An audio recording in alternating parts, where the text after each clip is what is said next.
আমৃত্যু ভালোবাসি তোকে সিজন ৩ পর্ব ২। রাতের মিষ্টি হাওয়া, বারান্দার কোণে দাঁড়িয়ে থাকা মেঘ, তার হাতের কাপ থেকে ভাপ ওঠা চা, চোখের স্বপ্নের আলো। মেঘ মনে মনে হাসল। এই বাড়ি, এই সংসার, এই মানুষগুলো আমার পৃথিবী।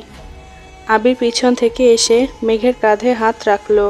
কি ভাবছ আহিয়ার আম্মু? মেঘ চমকে তাকিয়ে মৃদু হেসে বলল, ভাবছিলাম এই ছোট্ট ছোট্ট সুখগুলো সুন্দর, মুহূর্তগুলো এক সময় স্মৃতি হয়ে থাকবে। এভাবে যেন সংসার, ছেলে মেয়েদের আগলে রাখতে পারি সারা জীবন। তুমি পারবে আহিয়ার আম্মু। এত বছর ধরে তুমি আগলে রেখেছো পরিবারটাকে। তুমি আছো বলেই আমি সাহস পাই। এভাবে থেকো সারা জীবন আহিয়ার আব্বু। আবির মুগ্ধ চোখে মেঘের দিকে তাকালো। আমি তো তোমারই আছি, আমৃত্যু তোমারই থাকবো কাদম্বিনী। মেঘ মৃদু হাসল। তোমার হাসিটা আমার সকাল, দুপুর, রাত। মেঘ লজ্জা পেয়ে চোখ নামিয়ে নিল। ওরা দুজনে একসাথে চা খেতে খেতে দূরের আলো দেখল। নিচ থেকে আহিয়া চিৎকার করে ডাকলো, পাপা মাম্মা নিচে আসো, আমরা গল্প বলবো। রাতে খাওয়া দাওয়া শেষ করে সবাই ড্রয়িং রুমে বসে আড্ডা দিচ্ছিল, পরিবারের সবাই। মেঘ হেসে বলল, চলো নামি। নিচে নামতেই দেখা গেল আহিয়ান, আহিয়া, ত্রিধা বসে আছে। তাদের মধ্যে বই আর খাতা ছড়িয়ে আছে। তানভীর আর বন্যা তাদের পাশে বসে গল্প শোনাচ্ছে। মোজাম্মেল খান আর আলী আহম্মদ খান আরাম চেয়ারে বসে আছেন আর মাঝে মাঝে হাসছেন নাতি নাতনিদের দুষ্টুমিতে। মেঘ এসে বসতেই আহিয়া দৌড়ে এসে মেঘের কোলে বসে বলল, মাম্মা আজকে গল্প শোনাবে না? মেঘ মাথায় হাত বুলিয়ে বলল, কি গল্প শুনতে চাও? আহিয়ান হেসে বলল, পাপা আর মাম্মার প্রেমের গল্প শুনতে চাই। মেঘ হেসে ফেলে। আবির কাশির অভিনয় করে পরিস্থিতি সামাল দিতে চায়। সবাই হেসে উঠল। ত্রিধা চিৎকার করে বলে, আমিও শুনতে চাই বড় আম্মু।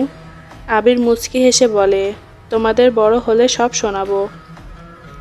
আহিয়া বায়না ধরে বলল, না এখন শুনতে চাই। তানভীর পাশ থেকে মজা করে বলল, শোনাও ভাইয়া, এই প্রজন্ম না শিখলে ভালোবাসা টিকবে না। আবির মেঘের দিকে তাকিয়ে হাসল। মেঘ বলল, তোমাদের পাপা একদম রাগী ছিল, তবুও খুব যত্নশীল ছিল।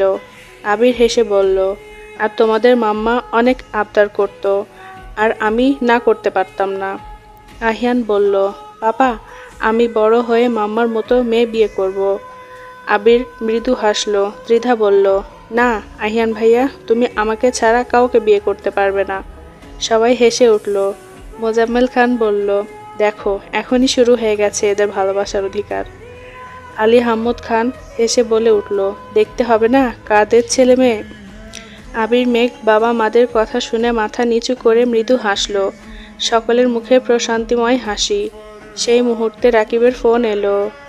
ভাই কাল সকালে তাড়াতাড়ি চলে আসিস, মিটিং আছে, তোর জন্য বসে থাকি। আবির রেগে বলল, তুই ঠিক কবে সময় পেলি কল করার? রাকিব হাসতে হাসতে বলল, তোর রোমান্সের ব্যাঘাত ঘটাতে পেরে শান্তি লাগছে। আবির ফোন কেটে দিয়ে বলল, তোর একদিন কি আমার একদিন, তোকে সামনে পাই তারপর মজা দেখাবো, তোর শান্তির 12টা বাজাবো। এভাবে কেটে গেল সপ্তাহখানিক। আকলিমা খান চলে এসেছে ভাইয়ের বাসা থেকে। ইকবাল খান ও কাল বিজনেসের কাজ শেষ করে বাসায় এসেছে।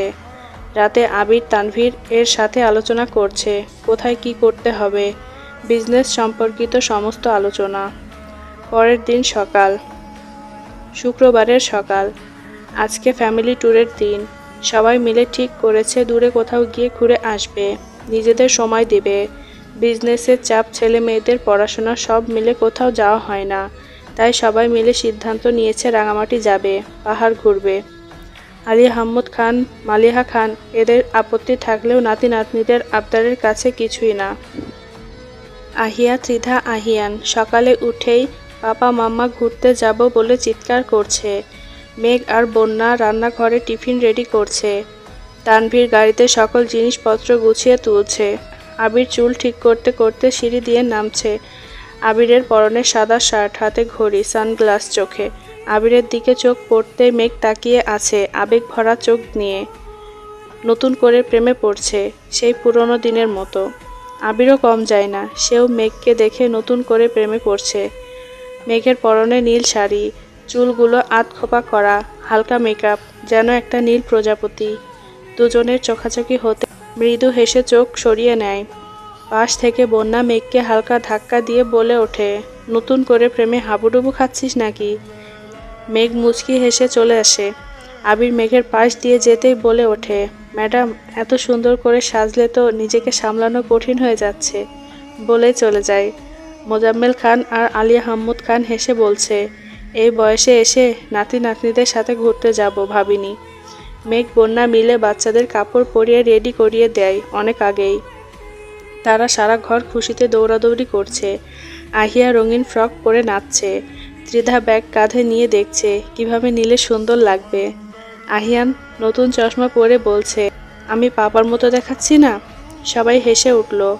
দুইটা গাড়ি রওনা দিল রাঙামাটির উদ্দেশ্যে। রাস্তার পাশে সাদা মেঘ ভাসছে, দূরে সবুজ পাহাড়, হাওয়া ভরে আছে তাজা গন্ধে। আবির গাড়ি চালাচ্ছে, পাশে মেঘ, তানভীর আর বন্যা পিছনে। তুমি আছো হৃদয়ের ভেতর গান বাজছে। মেঘ হেসে আবিরের দিকে তাকালো। আবির এক হাত বাড়িয়ে মেঘের হাত ধরল। মেঘ বলল, তুমি আছো বলেই সব সহজ মনে হয়। আবির হেসে বলল, তুমি না থাকলে কিছুই সহজ হতো না। রাঙামাটির দুপুর। রাঙামাটি পৌঁছে সবাই হোটেল রুমে ঢুকলো। ছেলে মেয়েরা পাগলের মতো দৌড়াদৌড়ি করছে। মেঘ আর বন্যা ব্যাগ গোছাচ্ছে। তানভীর বাইরে বের হয়ে হোটেলের লেকের পাশে দাঁড়িয়ে বলল, এতদিন পর নিজের জন্য নিঃশ্বাস নিচ্ছি। আবির এসে কাঁধে হাত রাখলো। পরিবারের জন্য সময় দেওয়াই আসল সুখ। মেঘ আর বন্যা এসে বলল, চলো খেতে বসি। সকলে খাওয়া দাওয়া শেষ করে যার যার রুমে গিয়ে বিশ্রাম নিল। বিকেলে নৌকা ভ্রমণ করার উদ্দেশ্যে বের হলো। সবাই মিলে নৌকা ভাড়া করে লেকে ঘুরতে বের হলো। পানি কেটে নৌকা এগোচ্ছে। পাহাড়ের সবুজ ছায়া লেকের পানিতে পড়ছে। আহিয়া মুগ্ধ হয়ে বলল, পাপা মামা, কত সুন্দর না? আবির মেঘের কানে ফিসফিস করে বলল, তোমার কাছে এই প্রকৃতির সৌন্দর্য হার মেনে যায়। মেঘ হেসে তাকালো। তার চোখে আনন্দের ঝলক, চোখে জল চিকচিক করছে। তানভীর বন্যাকে নিয়ে সেলফি তুলছে। আহিয়ান মজা করে ত্রিধাকে পানি ছিটাচ্ছে। ত্রিধা রাগ করে বলল, দেখো আমার জামা ভিজিয়ে দিচ্ছে। আহিয়া পানির শব্দ শুনছে আর প্রাকৃতিক সৌন্দর্য উপভোগ করছে। ভাই বোনদের দুষ্টুমি দেখে সবাই হেসে উঠল। সন্ধ্যার প্ল্যান হলো বারবিকিউ খাবে। হোটেলের বাগানে বারবিকিউ পার্টি চলছে। আবির তানভীর গ্রিলের কাছে দাঁড়িয়ে আগুনে পোড়া মুরগির টুকরো উল্টাচ্ছে। বাচ্চারা দৌড়াচ্ছে, হাসছে, খুনসুটি করছে। মেঘ আর বন্যা কোল্ড ড্রিঙ্কস খাচ্ছে। মোজাম্মেল খান আর আলী আহম্মদ খান চেয়ারে বসে হাসি মুখে বলছে, এই দৃশ্যের জন্যই তো এত পরিশ্রম করেছি, এত সুন্দর মুহূর্ত উপভোগ করার জন্য। আবির মেঘ তাকিয়ে আছে, পরিবারের এই সুন্দর মুহূর্তগুলো উপভোগ করছে। সবাই অনেক আনন্দ করছে। আবির মেঘের হাত ধরে বলল, ভালোবাসা মানে একসাথে থাকা, আর আজকের এই দিন আমাদের সেই ভালোবাসার প্রমাণ। চারিপাশে হাসি, আনন্দ, ভালোবাসার গন্ধ। রাতের আকাশে তারা জ্বলছে, তাদের উপর দিয়ে হাওয়া বয়ে যাচ্ছে। আকাশের নিচে পাহাড় আর লেকের মাঝে মেঘ আবিরের ভালোবাসার রং ছড়াচ্ছে।